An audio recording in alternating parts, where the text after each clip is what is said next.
हकीकत में कोई एक पुण्यशाली आत्मा अपने समाज में आती है। भाई साहब बैठ जाओ नीचे, बैठ जाओ नीचे, बैठ जाओ।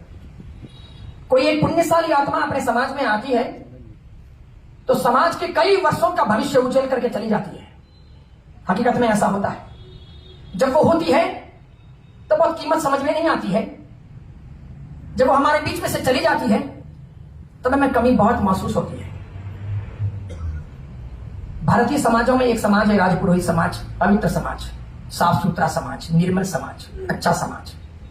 पुराने जमाने में तो कहीं पर भी रसोई बनती तो कोई भी व्यक्ति राजपुरोहित के हाथ का ही खाता, दूसरों के हाथ का खाया नहीं जाता था। वो अन्न पवित्र अन्न होता था, पावनता पूर्वक। और ये ऐसा समाज है जो व्यसन मुक्त रहा, निर्मल रहा, पवित्र रहा। जहां शराब हो, जुआ हो, वेश्यावृत्ति हो, बदमाशियां हो, इन सब चीजों को स्थान नहीं मिला। अब बदलता परिवेश है, युवा वर्ग में बहुत परिवर्तन देखने को मिल रहा है। चाहे वो जैन हो, अग्रवाल हो, महेश्वरी हो, ब्राह्मण हो, राजपूत हो, राजपुरोहित हो, चाहे घांची, माली, चौधरी, मोदी, पटेल इत्यादि समाज हो, स्वर्ण जातियां हो, अब सब जगह पर कहीं ना कहीं थोड़ी बहुत निम्नता, हीनता देखने को मिलती है। मैं सोचता हूं बड़े बुजुर्गों को अब अपने अपने समाजों को बचाने के लिए कटिबद्ध होना चाहिए। लेकिन भारतीय समाज की एक कमजोरी है। वैसे तुलसीराम जी महाराज के बारे में मैंने पूछा था तो बोले ये तो बोलते नहीं, बस आशीर्वाद प्रदान करेंगे, काफी हो गया। 3 दिन की यात्रा पर आए हैं, अपना चतुर्मास पूरा करके भारत के अनेक तीर्थों की यात्रा करके लौटे और फिर अब यहां आए हैं।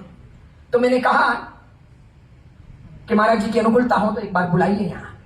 मैं ऐसे कई कार्यक्रमों को आयोजित कर चुका हूं और सभी समाजों का आपस में प्रेम भाव रहे, घनिष्ठता रहे, विशेष करके शाकाहारी समाज, सात्विक समाज, निर्व्यसनी समाज आपस में मिलजुल करके आगे बढ़े, तभी कहीं जाकर के हम वक्त की चुनौतियों का सामना कर सकते हैं। आप विश्वास नहीं करोगे, आने वाला जमाना बहुत खतरनाक है। सब लोग हमें निगलने के लिए, समाप्त करने के लिए, हमारी संस्कृति को समाप्त करने के लिए, हमारी धर्म परंपराओं को समाप्त करने के लिए लगे हुए। इस बीच में अगर मजबूत नहीं रहते हैं तो हम सब समाप्त हो जाएंगे।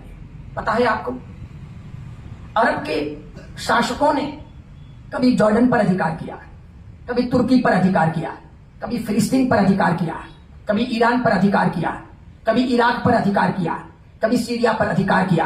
वे फैलते गए, एक एक देश को हड़पते गए।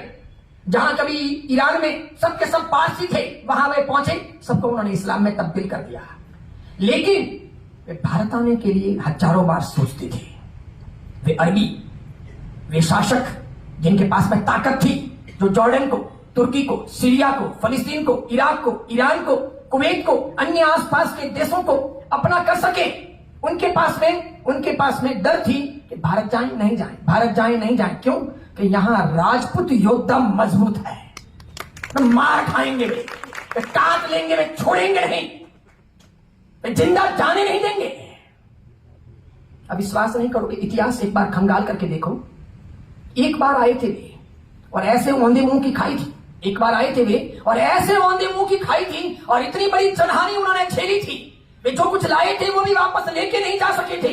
इतनी बड़ी जनहानि उन्होंने झेली थी, औंधे मुंह की उन्होंने खाई थी कि उसके बाद कम से कम 500, 550, 600 साल तक वे वापस आ नहीं सके।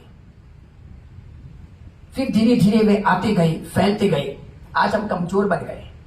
अब मैं आपको एक बात पूछता हूं, जब एक बार वे आए और उन्होंने औंधे मुंह की खाई तो किस प्रकार खाई? राजपूतों के हाथों से खाई। यहां के योद्धा एक एक रणमंका राठौर, जोरदार, मजबूत, इसीलिए वे सफल नहीं हो सके।